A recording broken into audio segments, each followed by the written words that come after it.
Good afternoon and welcome to Atlanta Rotary. Hope you all had a wonderful weekend. I am guessing that there was probably some football watching in there as we make our way towards the Super Bowl.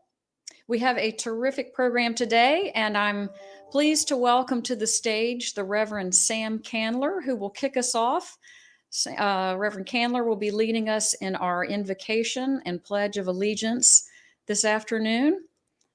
Welcome, Sam. Hope you had a great weekend. Thank you, Catherine. I did. It's good to be here. Great, and congrats on the wonderful article in the AJC. Really appreciate your being with us this afternoon. So I will turn it over to you. Thank you. Happy cross-quarter day to all of you. Maybe we've heard of the winter solstice, when the days in the northern hemisphere are at their shortest and the nights are at their longest. Maybe we've heard of the summer solstice, when the days are at their longest. Maybe we've heard of the spring and fall equinoxes, when our days and nights are the same length. But this week brings us another calendar phenomenon, one of the four so-called cross-quarter days.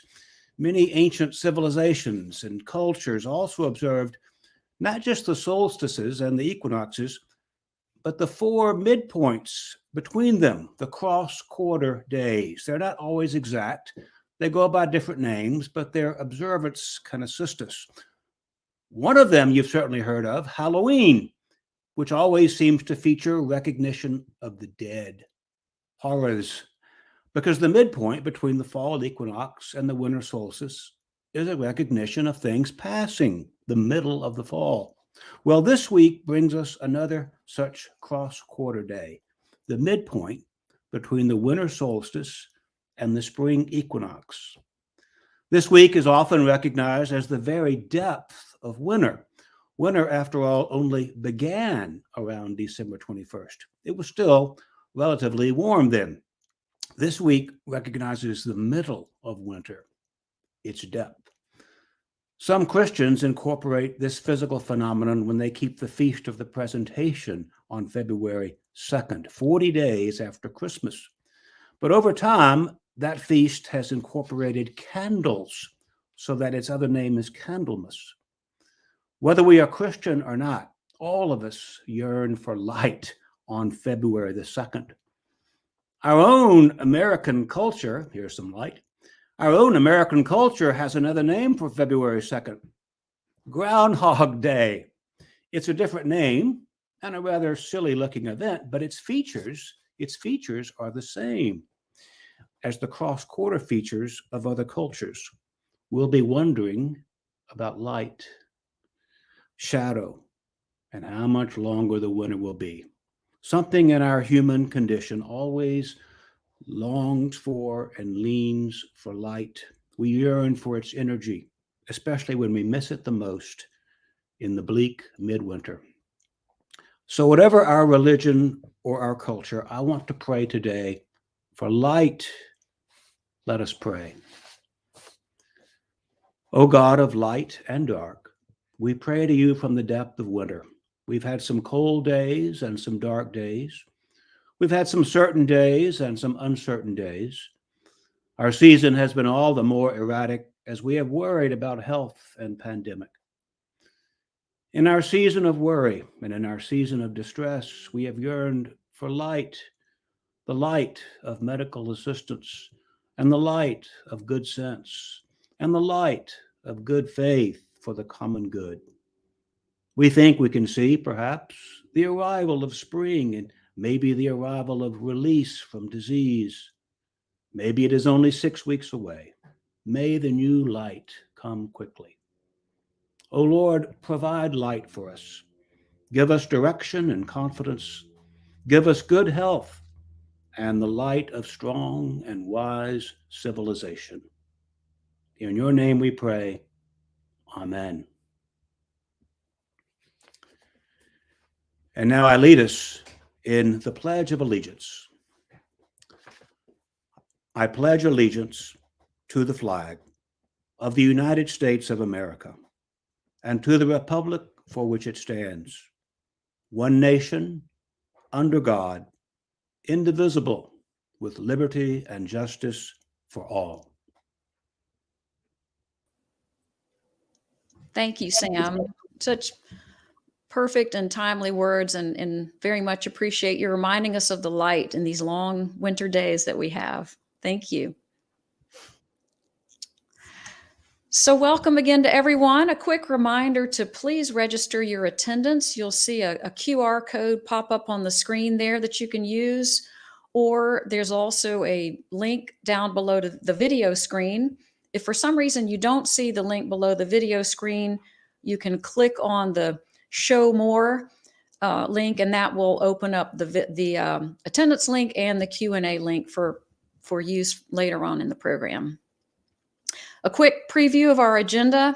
Following our announcements, Rotarian Wanya Lucas will introduce new member Jennifer Dorian.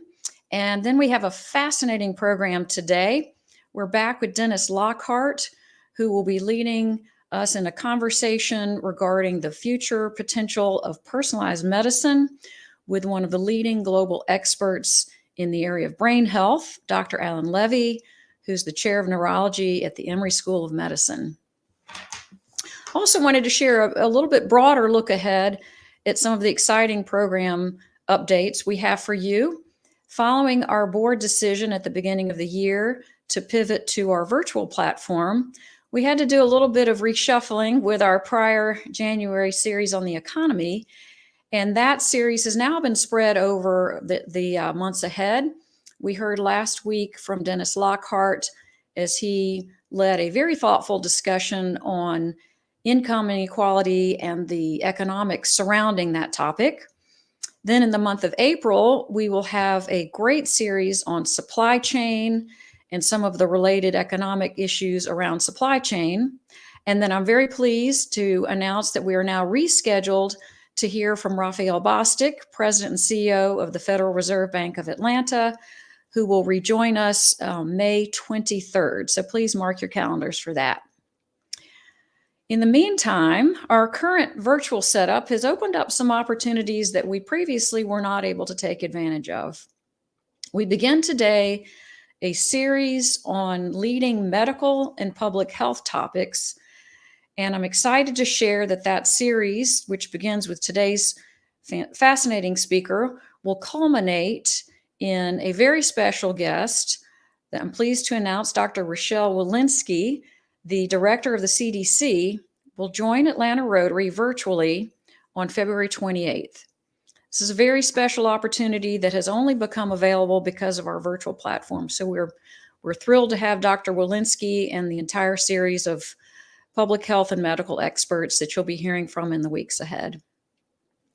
So in summary, we will remain virtual through the end of February with Dr. Walensky, and then we'll be back in person starting at the beginning of March.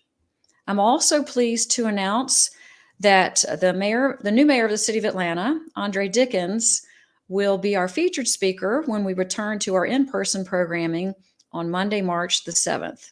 So stay tuned. We have a fantastic series of programs ahead, and appreciate your patience with some of these program updates along the way. Looking outside of our weekly programming, you may remember that I mentioned last week that we're launching a series of small group dinners starting in March. These will be 8 to 10 person dinners. They're gatherings with randomly assigned groupings, just a great opportunity for fellowship and a chance to get to know your fellow Rotarians even better. We are currently recruiting hosts for those dinners. We've had a lot of interest already, but we do have a few more spots. If you're interested in hosting one of our small group dinners, please reach out to Billy Levine or to Gina Simpson and let us know. And in the weeks ahead, we will be also letting everyone know about signups for the dinners. So stay tuned there as well. Last but not least, please join me in congratulating our fellow members with January birthdays. I think we have a slide. There you go. Congratulations and happy birthday to all of you. I hope you all had a wonderful birthday month of January. I'm now pleased to introduce fellow Rotarian Wanya Lucas, who will introduce our new member, Jennifer Dorian. As they're coming to the stage, we're so fortunate to have both of these media giants here who are such leaders in this sector of the media industry. Wanya, special thanks to you for sponsoring Jennifer, and membership is such the lifeblood of our club. So we really appreciate your leadership in bringing Jennifer as a new member. So I'll turn it over to you. Thank you so much, President Catherine. Good morning, my fellow Rotarians. Today I have the pleasure of welcoming a new member into our wonderful Atlanta club, Jennifer Dorian. Jennifer is a nearly native Atlantan, moving to Sandy Springs in 1980, where she attended Riverwood High School and then Emory University. Can I have the bio slide, please? Jennifer has had a 30-year career in marketing and media, working at hometown major companies such as the Coca-Cola Company for 4 years, and she spent over 20 years at Turner Broadcasting, which is where Jennifer and I actually met very early in our tenure. Jennifer has had an amazingly successful career at Turner, where she led branding for TNT, the famous tagline, "We Know Drama," and TBS, another famous tagline, very funny. And she also served as the general manager of Turner Classic Movies for 6 years.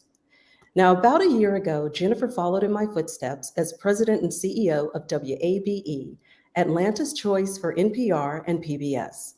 And she's taking that organization to new heights.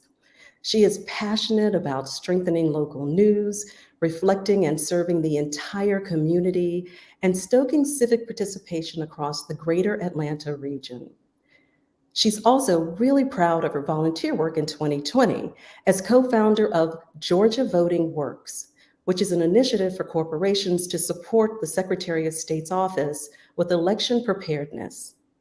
Jennifer serves on the board of ACVB, the Atlanta Music Project, and the PATH Foundation. And on a personal note, Jennifer is the mother of 2 college-age daughters.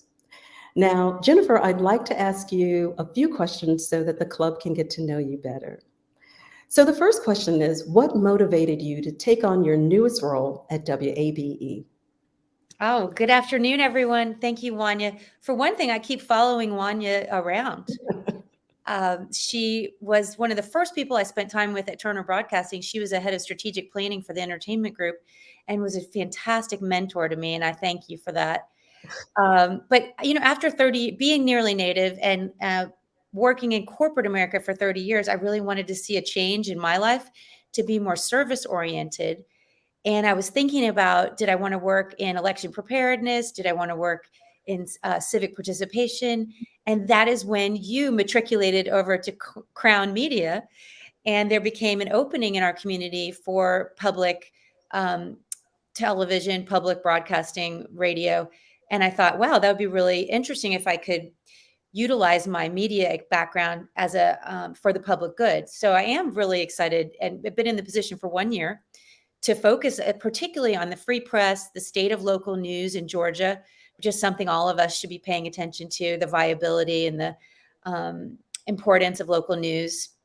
And also, I love working in the education space and getting to know our community. It's been really great to study Atlanta's history more and get to know the people who do public service work. The job is very interesting. That's right, Jennifer. And I love your new branding. If you've Thanks. seen it, it's amazing. Do you have it there? Okay. I'll have to get some swag for all the people that are interested. And the tagline is just out. I chuckled. It's just amazing. So dead on strategically. And it's a rare medium. Well done. That's our T-shirt for sure. Thank you. Yeah, I love the T-shirt. Great. Thank you. Yeah, we're amplifying Atlanta, and we do mean the play on words. So yeah, both literally amplifying the stories, but helping each other, helping us all know Atlanta better, understand the issues, but also making sure the Atlanta story is told on the national platform with accuracy and currency. Last year, WAB had 250 stories go to national NPR, for example. So yeah, and a great new series with Killer Mike. Just amazing on the television platform. And so, Jennifer, what interests you when you're not working with Rotary? Oh, thank you. Well, we all know it's important to get outside. I'm coming to you from my basement in Sandy Springs right now. So it's always good to get outside. I enjoy the trails of the Beltline, the PATH Foundation. So if anyone ever wants to go on a tour, let's go see Proctor Creek together. Let's go check out some of the newer trails. And then I'm an insomniac and I love to read. So I want to learn about the Rotary Book Club, because the minute I got involved in Rotary, someone said, hey, you need to read Where Peachtree Meets Sweet Auburn. And I did. And now I have so many questions and I want to ask Rotary people who have also read it or have direct experience with some of the stories and characters. So I think book club would be great. Well, we are so fortunate to have you, and welcome again to Rotary. You will, I know the contributions that you'll make to Rotary because I know you. So welcome, Jennifer. Thank you all for having me. Yes. President Catherine? Great. Thank you so much. I love the book club idea. I think we have a new initiative. Thank you. Well, thank you, Wanya and Jennifer. Welcome to the world's greatest Rotary Club. I know I joined Wanya and so many others. We're so excited to have you as a new member and really look forward to getting to know you even better in the new year. I'm grateful to count myself among your many, many listeners. Oh, good. And as Wanya said, I love the new branding. The Amplifying Atlanta theme is just spot on. So great. Thank you. Really appreciate your leadership, and welcome to Rotary. Thank you. Very excited. Great. Thank you. So these days we find ourselves in the middle of a moment. I know we all feel this, where public health is driving seismic change across every sector of our economy. And we also know that Atlanta is a leader in public health with some of the world's leading institutions and research going on right here in our own backyard. So with all of this in mind, we're excited to launch a series beginning with today's speaker that will focus on public health and allow us a chance to look behind the scenes at some cutting edge work going on in the medical and public health sectors. There is no better place to start than with today's speaker, who is on the forefront of personal health care and exploring the potential of personalized medicine. As I mentioned, we're especially grateful to have Dennis Lockhart back with us. Dennis, in addition to his financial expertise, he is so widely known and admired as the former president and CEO of the Federal Reserve Bank of Atlanta. But he is such a wonderful thought leader in so many areas, and particularly asks insightful questions. I can think of no one better to help us meet our new speaker today and launch this conversation about this important cutting edge area in the whole public health and medical sector. So Dennis, welcome to you. Thank you for coming back with us this week, and appreciate your leading us in this conversation. Well, thank you, President Catherine. All good speakers and presentations need a hook. And here's today's hook. If current statistics hold, that is, we do not have improvement in the current statistics, when you reach the age of 85, one of three of you will have Alzheimer's or dementia. I think that's a motivation to pay very close attention to today's presentation. We're fortunate to have, for today's topic, the promise of personalized medicine, sometimes called precision medicine, and the new Brain Health Institute for Personalized Medicine at Emory. And the leader of that is Dr. Allan Levey. Before I introduce Allan, let me explain why I'm doing the interview today. One of my activities in retirement is that I chair the advisory board for brain health at Emory University. And this club is extremely well represented on that board. I count 7 members of Atlanta Rotary in a group of about 30 members of the advisory board, and they include Yum Arnold, Jeff Rosenzweig, Clark Dean, Jeff Copeland, Taya Ryan, Claire Stirk, and Comer Yates. I hope I haven't overlooked someone. I think that's representative of what important leadership we have in the Atlanta Rotary Club, and very proud to have all those Rotarians in the advisory board. I should also mention that Mary Judson of the Goizueta Foundation is a Rotarian with us, and her foundation is playing a very big role in the advancement of neurological research in Atlanta. So Allan will present the picture today, but Mary, thank you for the contribution of the Goizueta Foundation. Now let me introduce our speaker, Dr. Allan Levey. Until recently, Allan has been the chair of the Department of Neurology at Emory. He has his bachelor's degree from the University of Michigan and an MD, PhD from the University of Chicago. After that, he trained at Johns Hopkins University and moved to Atlanta to join the faculty at Emory in 1991. Allan is both a clinician and a research neuroscientist. Internationally recognized as an expert in neurodegenerative disorders, including especially Alzheimer's and Parkinson's disease. Allan has published more than 400 research publications. He is the director of the Goizueta Alzheimer's Disease Research Center at Emory, which is one of, I believe, 12 across the United States. He is a member of the National Academy of Medicine. He is co-chair of the Department of Health and Human Services National Alzheimer's Project Advisory Council on Alzheimer's Research. He is a national leader in devising a strategy for dealing with Alzheimer's disease, which I would say in economic terms is especially important as well. And he was recently named the director and the leader of this new research institute that will focus on personal medicine, which is sometimes also called precision medicine. So welcome, Allan. And let's start with the first question. And that is, what is personal medicine? What are we talking about? Can you give an overview of what this terminology really represents? Well, absolutely. First, thank you, Dennis and Atlanta Rotary for inviting me here today. It's a real pleasure and honor to be with you all. Also, I just want to mention the name at the beginning. This mouthful that you mentioned, Dennis, the Brain Health Personalized Medicine effort is too much for me to say. And you mentioned Mary Judson and the Goizueta Foundation and their importance to us. And our new institute is called the Goizueta Institute. So just a note on nomenclature, the Goizueta Institute at Emory Brain Health.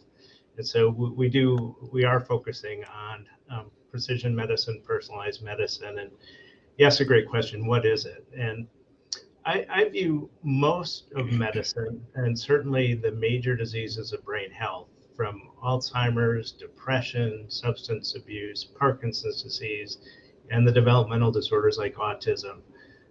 These disorders are all what we consider complex disorders, and they involve in common a variety of genetic factors that predispose individuals to risk.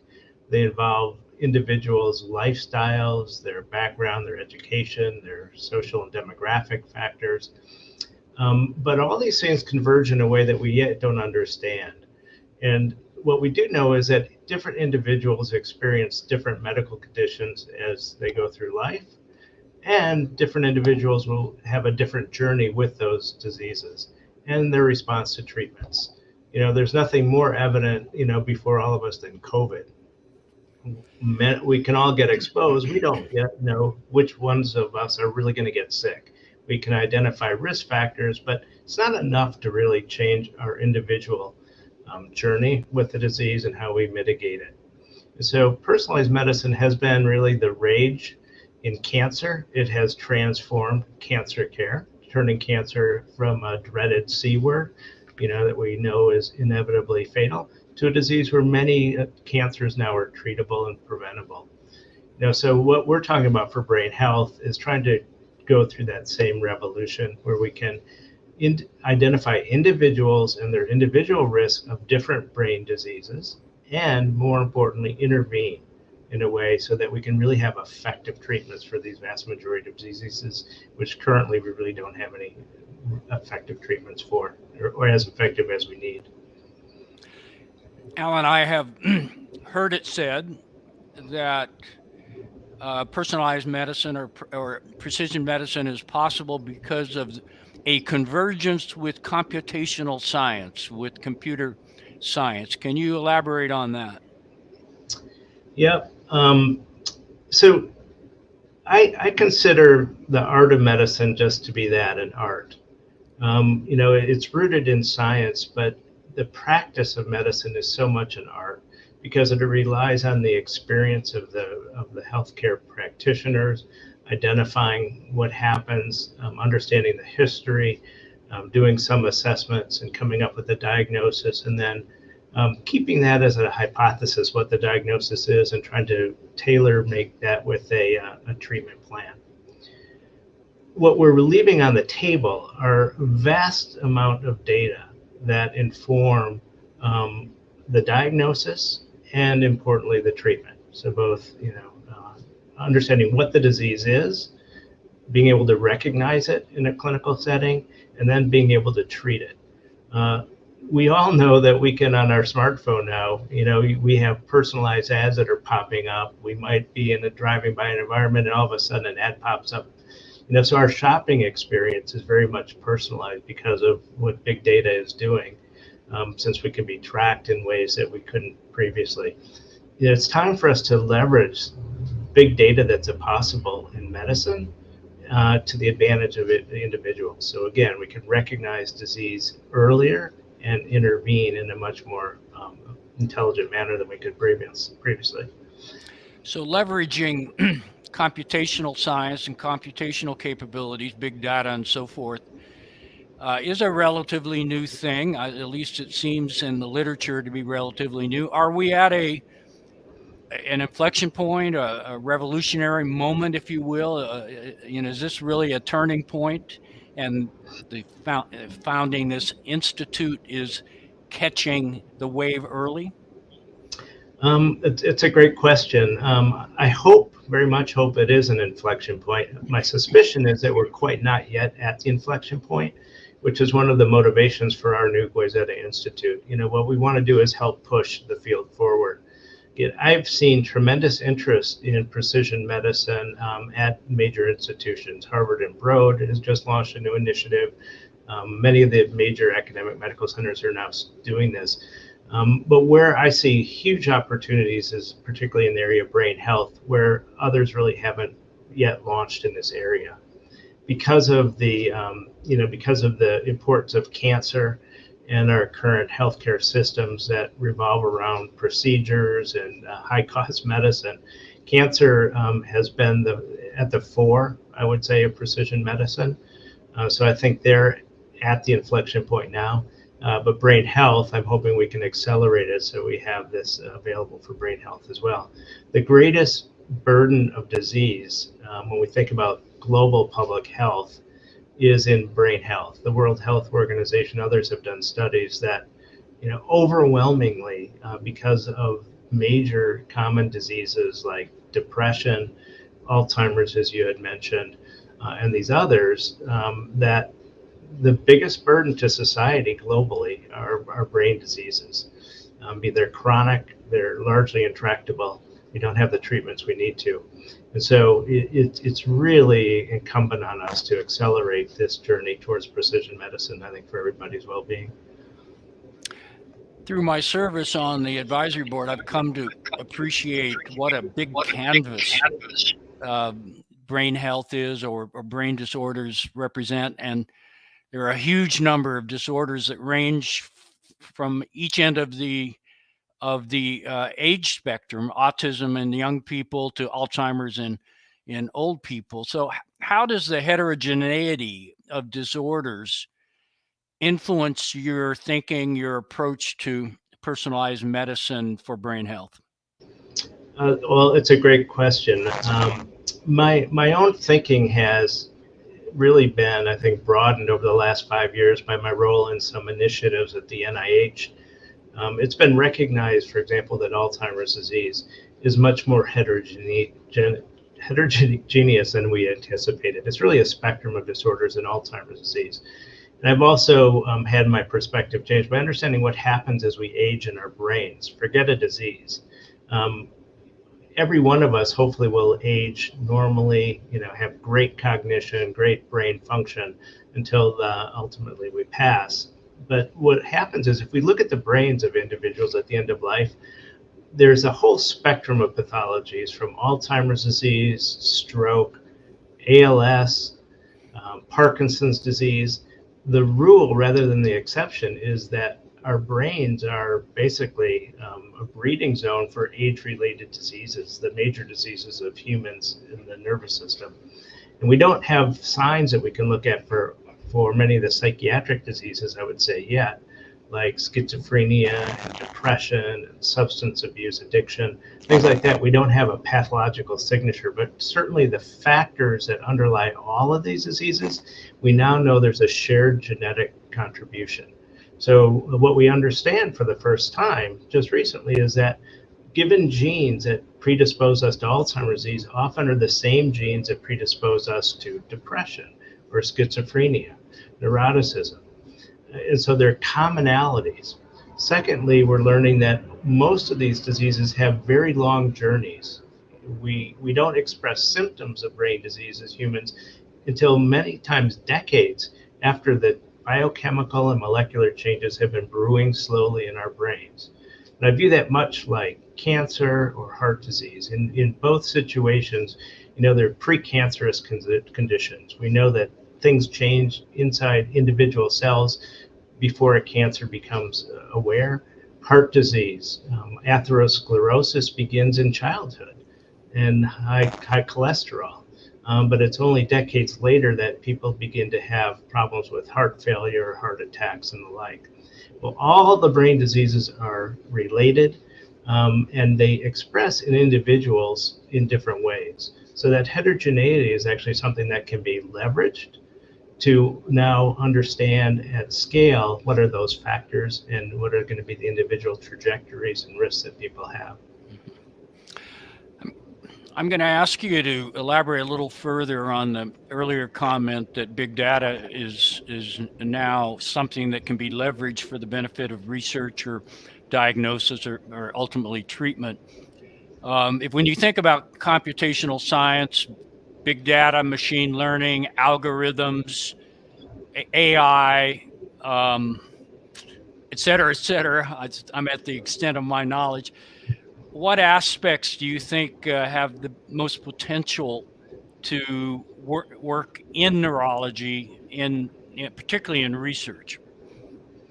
Lots of elements to the answer to that question. First of all, I think we're at a time where electronic medical records are becoming, commonplace. They're going to change quickly. There are new standards coming in where electronic medical records have to be shareable later this year by law. And so getting data in and out of electronic medical records are going to be one of the major streams of data. Secondly, I mentioned at the beginning, most brain diseases are an intersection of our genetics, our lifestyle, our behavior. And genetics we're born with. We can't choose our parents differently than we have. But we have about 25,000 genes that make us human. And so understanding in an individual basis what our genetic predispositions are to different diseases is going to, I think, be much more commonplace. Already we're seeing discussions about should every newborn have whole genome sequencing done to begin to identify what diseases even in later life they may be susceptible to. Many of these diseases are going to be modifiable even early on in genetics. If they're rare diseases, not these common ones we're talking about, but some of the rare genetic diseases will be modifiable so that diseases can be prevented. So genetics is one. Our genes are a blueprint. And what's happening is we're now developing a means to assess protein products and other gene products. So there are 1 million proteins from those 25,000 genes that are the causes and the pathways that lead to brain disease. 1 million different ones and more. And what we can now begin to think about is assessing those again in every individual. What are the different permutations of those million different factors? So how do we undertake that information, put it together with our genetic risk, and begin to understand what's going awry in the brain? Thirdly, I mentioned lifestyle. We now have smartphones, we have a monitored society. We have Fitbits. We can begin to think about monitoring and using the information about physical activity, potentially diet, certainly factors around education. That kind of information is also going to play into predicting who's going to get one disease versus another, and more importantly, predicting what treatments will be most effective for that individual. So all of a sudden, we see several lines of data with the possibility of them converging, and then having the opportunity to bring different types of data together, because those are the factors that lead to any given disease, and we need to understand all of them at scale. Allan, recently, the notion of the quantified self has gained some currency. I've read articles about particularly people in your line of work who have collected their own personal data. And we're talking about, probably dozens and dozens of lines of data on the individual. So can you explain what that idea really is and, what's involved in quantifying yourself? Right. Well, again, we could start with genetics as one way to quantify, right? There are 25,000 genes, and each one of those 25,000 genes has many, many different variations. So understanding for our individual what our genetic starting point is one measure. But those are static.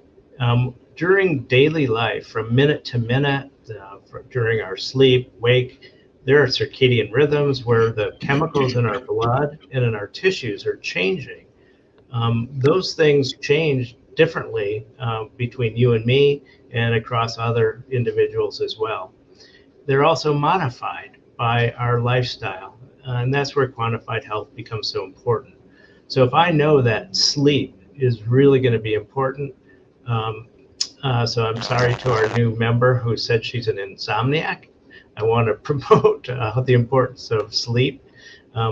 If we can quantify sleep and know we're getting sufficient amounts of sleep, we can help reduce the risk potentially of Alzheimer's disease, heart disease, and many other conditions. But it's got to be during life. So we have to quantify for ourselves what our behaviors are more effectively to, I think, monitor them and intervene and modulate them. And then the biochemical processes that are occurring in our blood, in our tissues, are also now amenable to be measured regularly.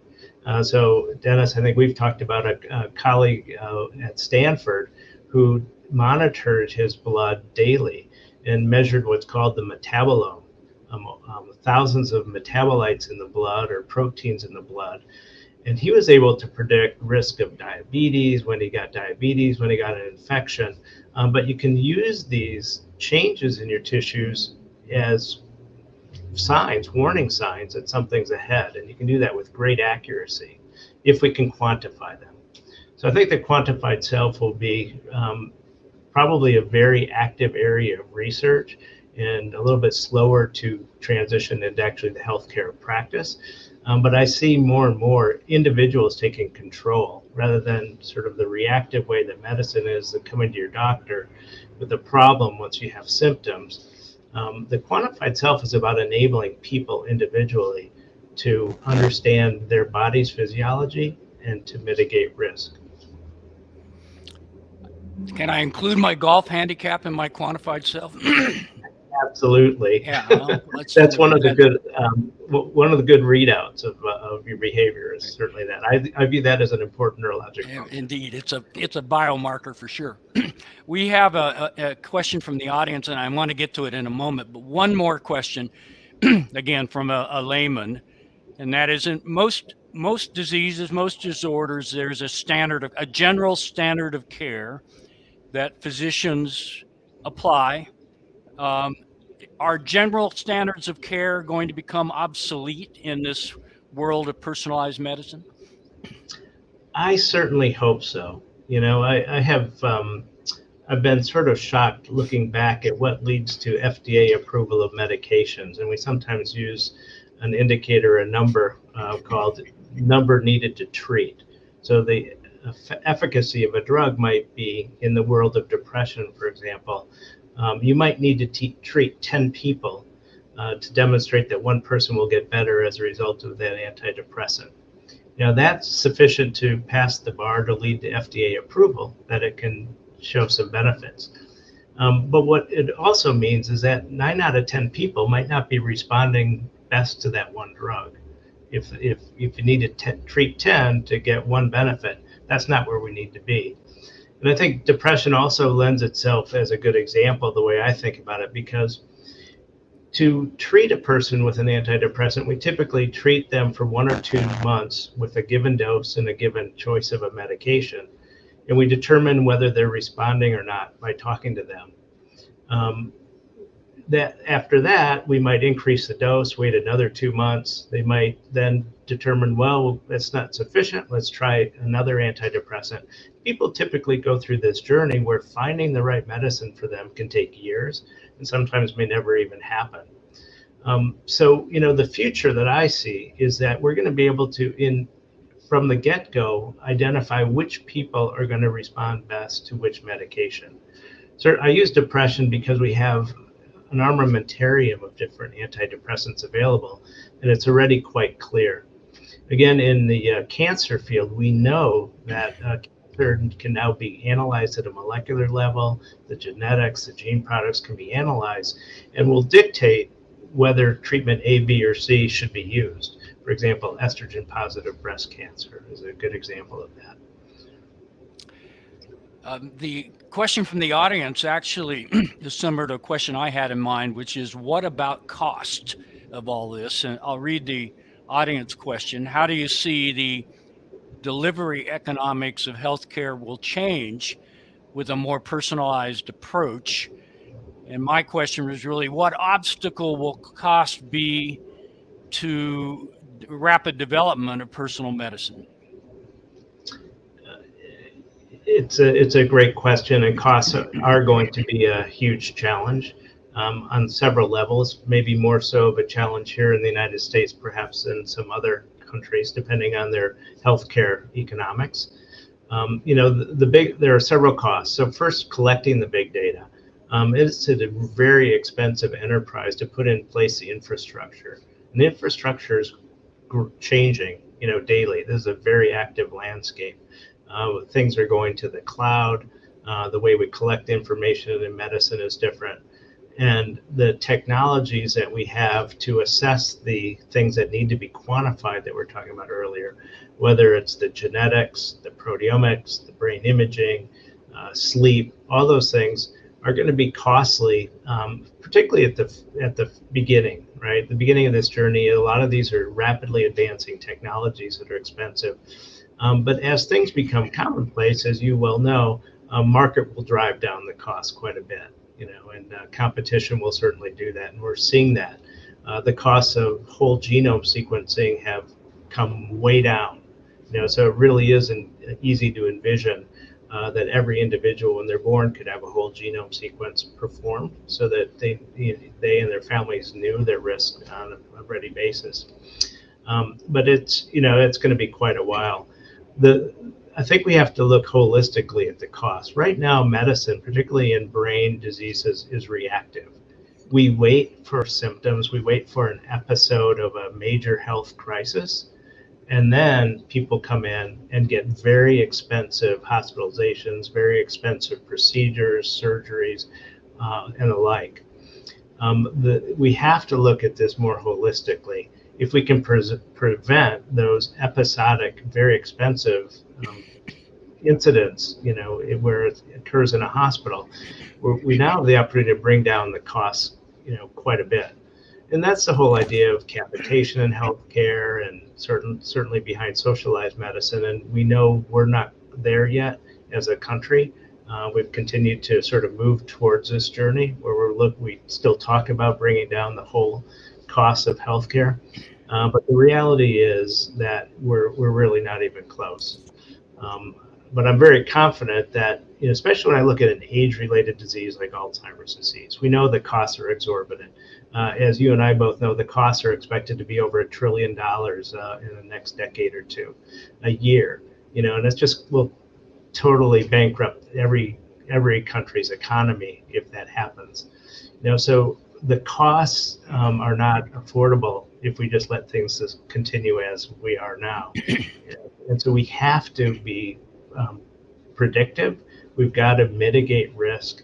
We've got to empower people to take advantage of those things that are modifiable, like lifestyle, and bring forth medications that are going to prevent the diseases rather than waiting for the much larger expenses to hit us, in the years later.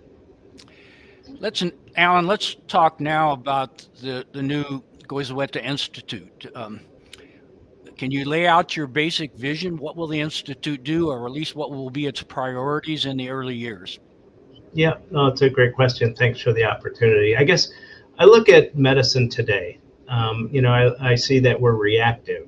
I see that all these brain diseases, again, go through about a 10, 20, 30-year prodrome that is silent, where there are no symptoms at all, but the diseases are beginning. And we wait for somebody to have a major problem, a crisis, for the problems to begin, and then we react. Secondly, I see that today's practice of medicine is ER. Individuals like us, have developed expertise over time. We learn to do pattern recognition, and we come up with our sort of common approach. Thirdly, I view that we are very much siloed. I have colleagues across the spectrum of neurology. We have 10, 15 different specialists within neurology. We've got our sleep specialists, we've got our Alzheimer's specialists, our stroke specialists, our epilepsy specialists. It goes on and on. And because the brain is so complex, and because the explosion of our knowledge of the brain and brain science, it's taking specialists to really understand the complexities of different circuits in the brain and the different brain diseases.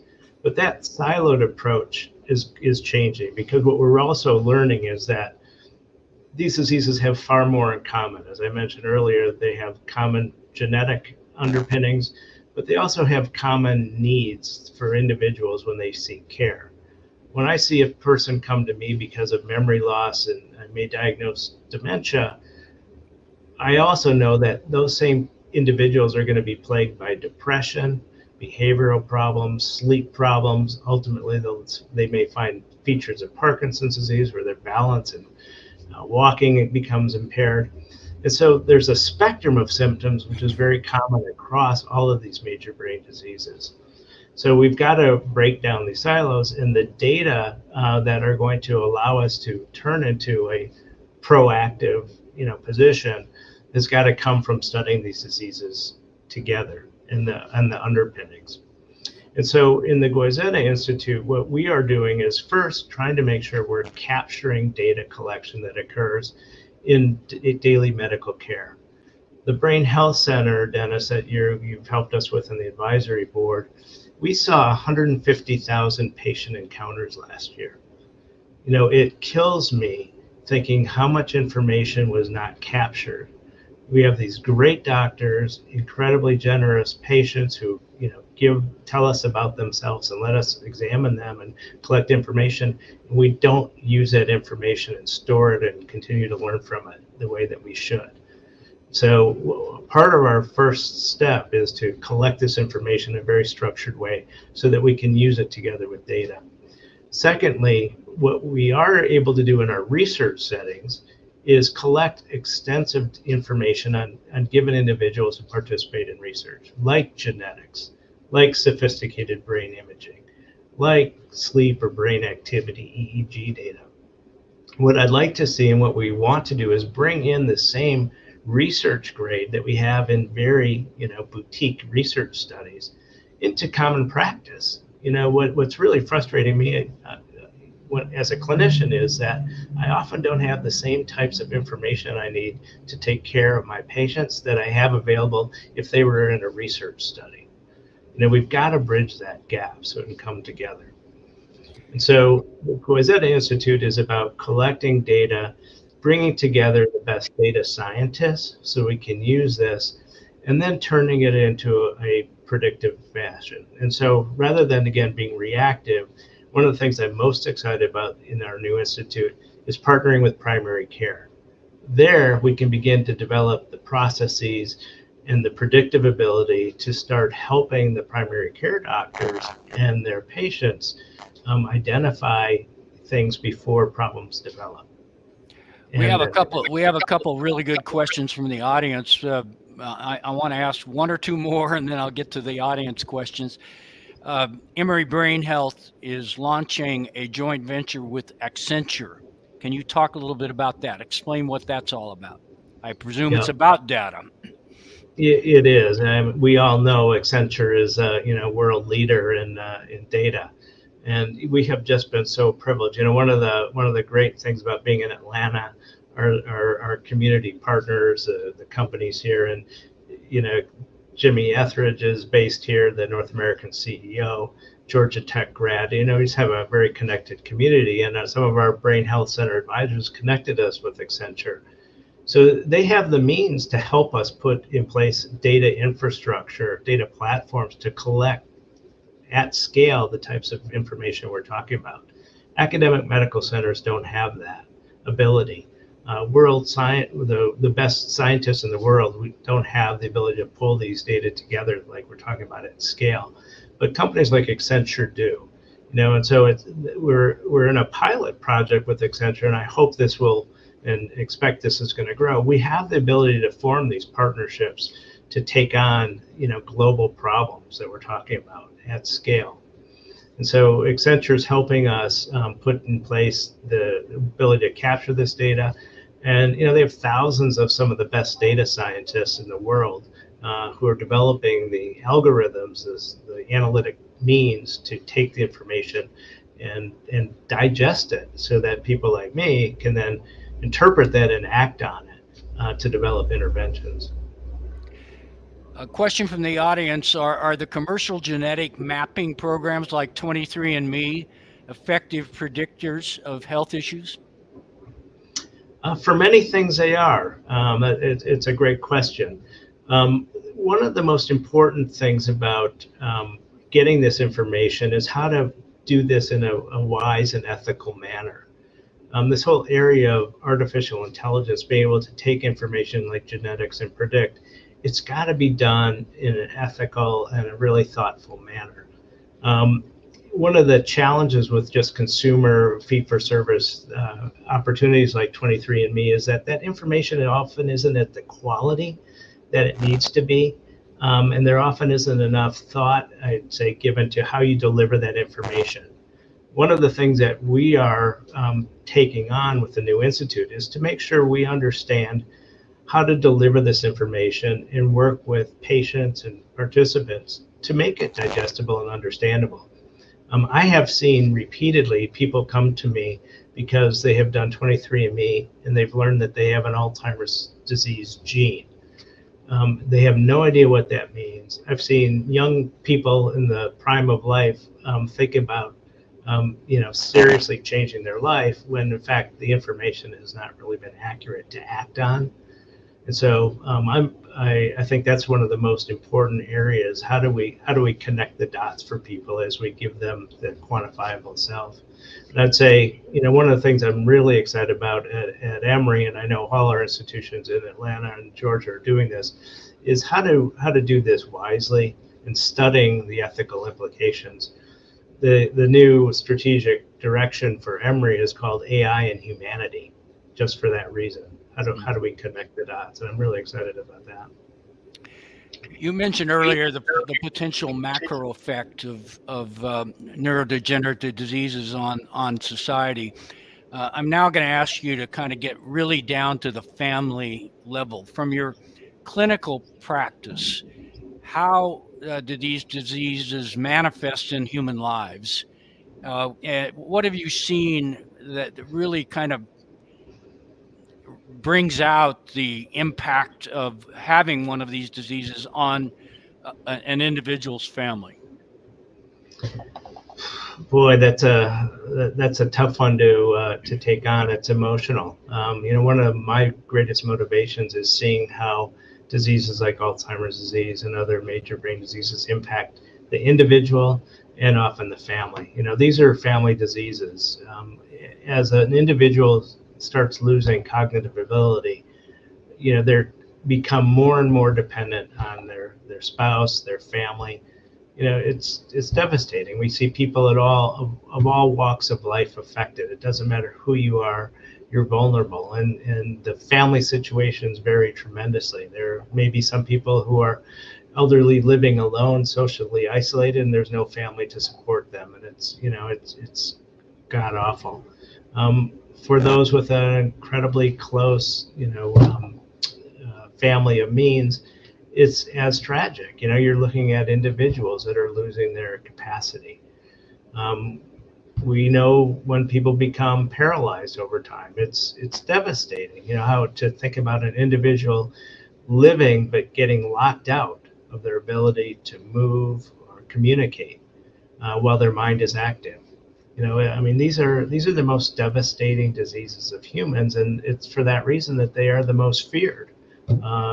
Study after study shows that these are really among the most feared diseases as people grow older. So I don't have a succinct answer. One of the things about personalized medicine is every one of us and every one of our family situations are different. What we do know is they're all special. I've asserted in the past that if we don't find ways of either slowing the progression or ultimately curing just the demographics of the country and the world, for that matter, is going to bring more and more cases. Two-income families, one partner in that two-income family may have to drop out of the workforce. That will fall disproportionately on women. Women are the better educated cohort in American society. So you can begin to see what the impact of this would be. Let me ask one more question, then I'll turn it back to President Catherine. And President Catherine, I will incorporate your question into mine. It's in a way, it's the Atlanta question. President Catherine's question is that you mentioned cancer and brain health as early leaders in precision medicine. What other medical areas are good early candidates for this, especially areas where Atlanta may have particular expertise? And my related question is really, what's the potential for interinstitutional collaboration among the institutions of higher education and research in Atlanta? What will you do with the Institute in that respect? And where does Atlanta fit in this constellation of research centers? All great questions. I guess the first one is which areas of medicine, and I would say, fortunately, it's the major diseases of humans all have a lot of commonalities that could really be brought together to leverage. So Alzheimer's disease involves risk for diabetes, cardiovascular disease, a lot of cardiovascular disease, obesity, diabetes. These are risks for a lot of other diseases as well, including cancers. And so I would say cardiovascular disease, cancer, brain health. We also know even infectious diseases. We're global leaders in infectious diseases, we well know. A very common aspect of all of these major diseases is our immune system and inflammation. And so one of the things that's amazing about our Atlanta community is our strengths in all of these different areas. And that's one of the reasons why we're so strong in global health, because of our strengths in now cancer, cardiovascular disease, and brain health. Secondly, I think our community is one of the most collaborative communities across the academic centers.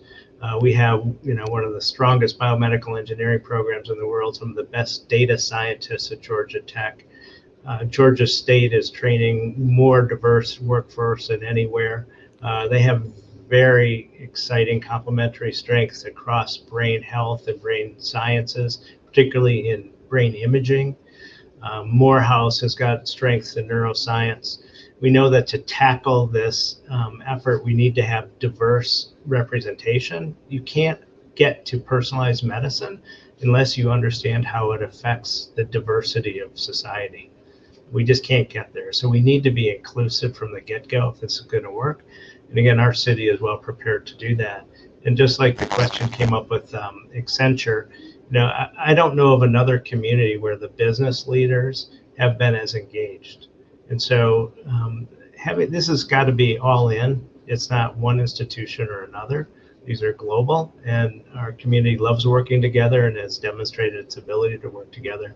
And so I think this whole area of precision medicine, Atlanta community, particularly in brain health, is really poised to make a difference. And I've seen that. We have gotten enormous attention right out of the start for our new initiative.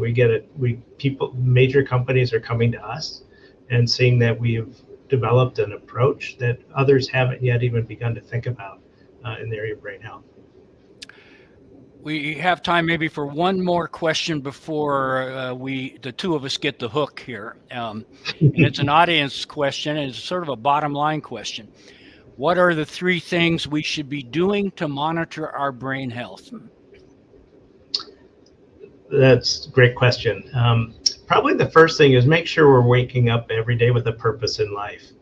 I know the Rotarians are, givers. It's about others and helping others, and waking up every day and doing something and having a purpose and passion is really important. 2, physical activity. Keep your general health up, and I think physical activity is one of the most important things. I think sleep is probably going to be number 3 on the list, along with other lifestyle. I'll make it more inclusive, including diet and exercise, like I just mentioned. So. Great. Allan, I thank you. Thank you so very, very much. I want to end on a personal note from my experience leading the board, the Brain Health Board at Emory, and that is that this community, Emory University, and the country should be very proud to have a person of the caliber of Allan Levey in his role. This exciting new prospect of an institute that can conceivably get to some cures for some of these terrible diseases is something we should all be proud of. And Allan, I want to thank you for an excellent program today. Now let me turn it back to President Catherine. Thank you so much. What an amazing, fascinating discussion. And Dennis, as always, thank you for your leadership in guiding us through this discussion. Great questions, as always. And then Dr. Levey, thank you for what you're doing to impact so many lives. Your comments at the end, Dennis, are really touching, and I completely echo everything you said and appreciate all that Dr. Levey that you're doing. It's especially heartening to hear your comments about our collaborative community and the way that favorably disposes Atlanta to be a leader in this area. And, one of the things that we've talked about at Rotary this year is the Atlanta Way, and what are the seeds of the Atlanta Way that continue and take us forward in our modern world. And I think you've given us a great glimpse of one of those seeds where we have such wonderful potential as a community. So thank you. Wonderful discussion. Just a quick look ahead. Please join us next week. I think you can tell from today's discussion the kind of caliber of fascinating discussions on medical and healthcare, public health topics. We have Dr. Judy Monroe, the CEO of the CDC Foundation, joining us next week. This is a critical sleeper organization with 3,000 employees doing amazing work, overseeing public health initiatives here in the U.S. and through over 140 countries around the world. So you won't want to miss that as well. I hope you all have a wonderful week. Thank you for joining us.